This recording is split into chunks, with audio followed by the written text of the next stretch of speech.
Hey everybody, welcome to the latest Howdunit.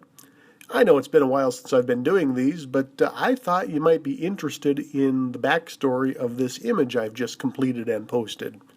So let's take a look at the original photo. This is the First Peoples Buffalo Jump State Park in Ulm, Montana.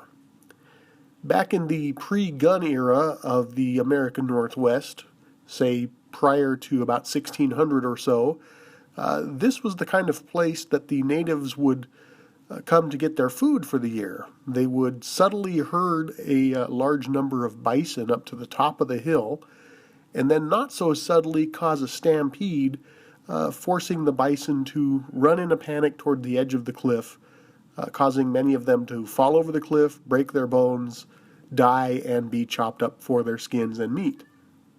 Obviously, we don't do that anymore. So the project I had in mind was to recreate as closely as possible what it might look like if we could take a photo of the jump. So the first thing we need, obviously, is some bison. So we'll go into our digital character generation software, and I happen to have a pre-built bison here, and you'll note on the left I have several different poses. We're going to make more than a dozen different bison. And then we'll export those models to view a landscape generation software program that has a lot of powerful environmental controls. Because when we're looking for realism, we want the light to match up perfectly, or at least as perfectly as possible. Now, in view, we can chronologically and geographically match a light source. So I've noted the latitude and longitude of the buffalo jump and the date and time that I took the photo.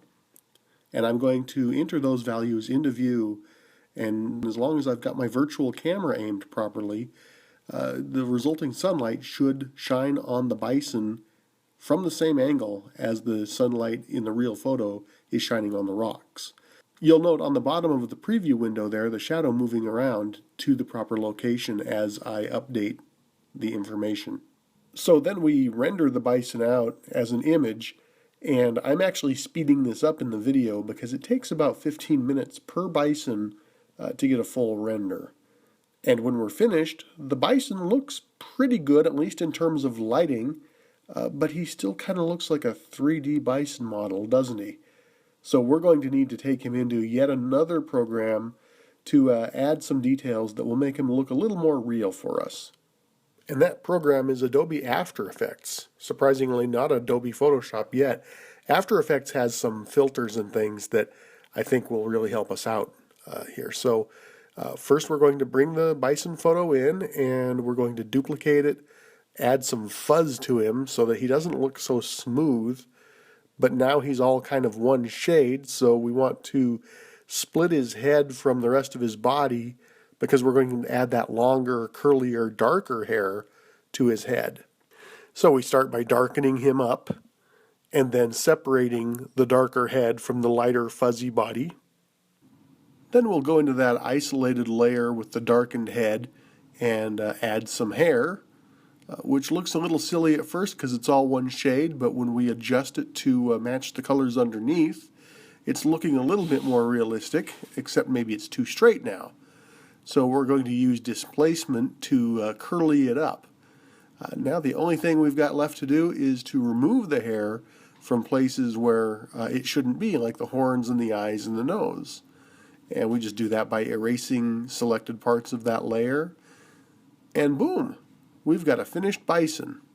Now, I won't bore the 3 or 4 of you who are still listening to this with details of doing all the other bison, but rest assured, this was an accelerated version of what it takes, and now we're going to go back and do all the other bison before we add them to the photo. Alright, so here's our first guy, and he looks pretty good. Obviously his placement isn't quite right. We'll fix that in a moment. And he's lacking a bit of a shadow on the cliff. We'll fix that too. But we're going to go ahead and add the rest of the bison that we will have worked on by now. And their placement is also kind of funny. We're going to fix that in a moment.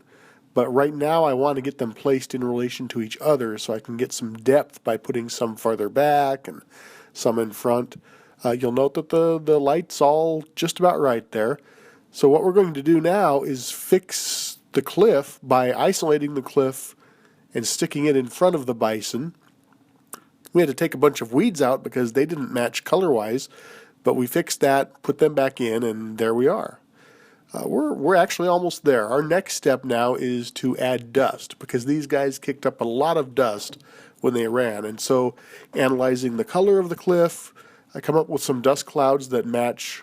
And we're going to do the same thing as we did with the bison by putting the dust behind the top of the cliff. But we're going to do something a little bit different. We're going to give ourselves some more sense of depth by putting the cloud behind some of the bison and in front of the others. And that way you can see that things are much further back. And when we're happy with that, we will place other dust clouds along the top of that cliff. And now we're looking pretty good.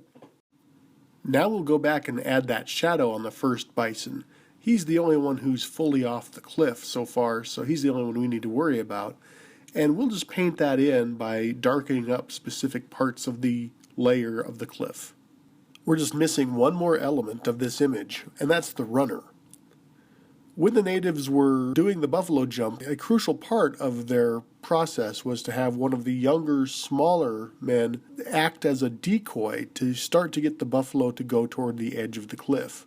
And then as they were starting to move that way, other hunters behind them would start the stampede. Well, of course, that meant that the runner was between the bison and the cliff, so he had to run, hence the name, jump off the cliff in a predestined place where he could survive the jump, and then he would sort of mash himself against the wall under a ledge and hope that nothing fell on him. So we've generated our runner in our character generation software, the same place we got the bison, and there he is. He doesn't quite match color-wise, so we're going to add some shadow to him. Then we're going to make sure he's behind some of that foliage. Now I think he matches in pretty well. And I think we're done. I hope this has given you a glimpse of how much work it can be to do one of these images. True, there is a lot of computer assistance here, but the fact is you've still got to have that eye for detail in order to make one of these work. I hope you've enjoyed this Howdunit, and I hope to make more soon. Thanks.